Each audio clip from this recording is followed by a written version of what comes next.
नमस्कार भक्तगण हो. आज आपण नवरात्रीच्या शुभारंभी घटस्थापना अर्थात देवीची प्रतिष्ठापना याबद्दल जाणून घेऊ. नवरात्र हा देवी उपासनेचा महापर्व असून या दिवशी घटस्थापना केली जाते. ही स्थापना म्हणजे शक्तीची पूजा, मंगलकार्याची सुरुवात आणि सकारात्मक ऊर्जेचा संचार. हिंदू धर्मात नवरात्र हा एक अतिशय पवित्र काळ मानला जातो.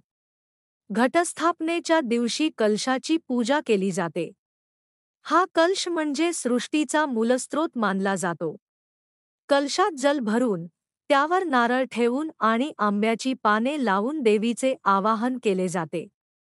असे मानले जाते की घटस्थापनेने देवीची शक्ती त्या घरात वसते आणि भक्तांना सुख, समृद्धी आणि आरोग्य प्राप्त होते. हा दिवस विशेषतः देवी शक्तीला आमंत्रण देणारा दिवस आहे. नारळ, हळद-कुंकू, फुले. घटस्थापना करताना प्रथम पूजास्थळ स्वच्छ केले जाते. त्यावर लाल कापड अंथरून त्यावर कलश ठेवला जातो.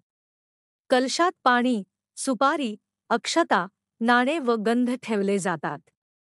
कलशाच्या मुखावर आंब्याची पाने लावली जातात. त्यावर नारळ ठेवून लाल वस्त्र गुंडाळले जाते. यानंतर देवीचा मंत्र जप करून घटस्थापना केली जाते.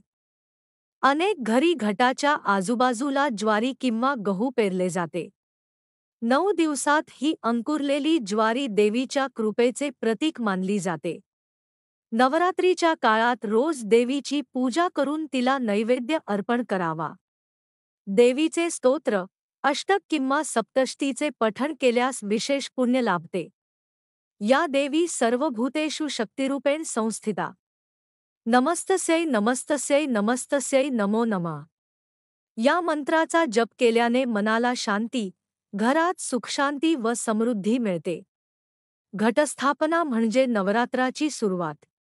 ही स्थापना केवळ धार्मिक विधी नाही तर आपल्याला अंतर्गत शक्ती, संयम आणि श्रद्धा देणारी आहे.